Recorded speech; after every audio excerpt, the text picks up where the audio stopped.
जब भी कोई साल ख़त्म होता है तो आईसीसी की तरफ से साल के एंड पर काफ़ी सारे अवार्ड दिए जाते हैं। मिसाल के तौर पर batsman of the year award, bowler of the year award और इस तरह के काफ़ी सारे अवार्ड दिए जाते हैं। लेकिन अगर आईसीसी जलालत ऑफ द ईयर का अवार्ड भी देता तो वो शायद इस साल अफ़गानिस्तान के हिस्से में जाता। अफ़गानिस्तान जो जलील हुआ है इस साल, इतना जलील हुआ है, और किसके पीछे जलील हुआ है ये सबको पता है। जे शाह के पीछे लग के जितना जलील हुआ है, और जे शाह ने खुद इनको जलील किया है। मतलब इनको अभी तक समझ नहीं आई।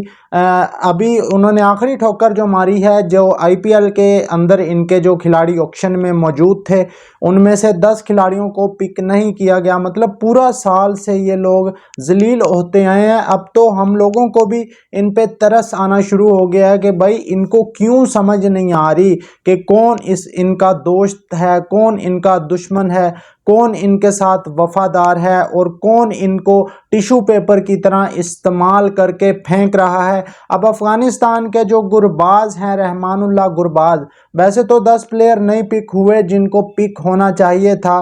वो अच्छे प्लेयर हैं, लेकिन आईपीएल ने मुझे नहीं पता क्यों इनको नहीं लिया इस साल। लेकिन अब जो रहमानुल्लाह गुरबाज हैं उनका जो स्टेटमेंट है वो निकल कर सामने आ रहा है।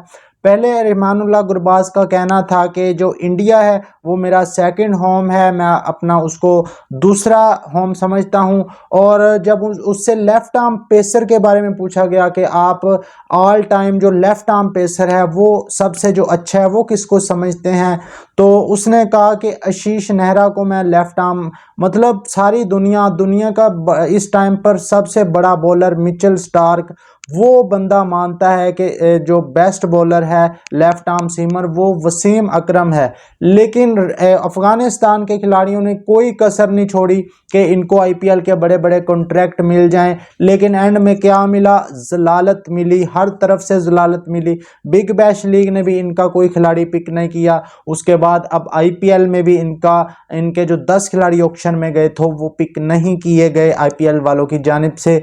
अब रहमानुल्लाह गुरबाज साहब जब नहीं पिक हुए आईपीएल में, तो रहमानुल्लाह गुरबाज ने कहा है कि भाई मैं जो है वो अब अपना फोकस अफ़गानिस्तान की क्रिकेट पे करूँगा।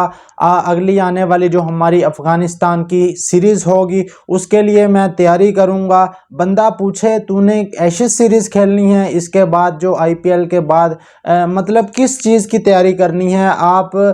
ना तो किसी बड़ी टीम के साथ सीरीज़ खेलते हैं, युगांडा जैसी टीम आपको मुंह लगाना पसंद नहीं करती, 3 महीने से आप फारिग बैठे हैं। मतलब इन लोगों ने अपने पाँव के ऊपर खुद ही कुल्हाड़ी मारी है। और बयानात इनके सुनो, बयानात ऐसे देते हैं जैसे आईपीएल के बाद रहमानुल्लाह गुरबाज कोई एशेज़ सीरीज़ खेलने जा रहा है या कोई वर्ल्ड कप खेलने जा रहा है। मतलब इन लोगों को अभी भी अगर अकल ना आए, इतना सब कुछ इनके साथ जो हो रहा है, इंडिया जिस तरह इनको इस्तेमाल करके टिश्यू पेपर की तरह इनको रद्दी की टोकरी में फेंक रहा है, तो भाई फिर इनकी अकल पर आप लोग बैठकर मातम ही कर सकते हैं।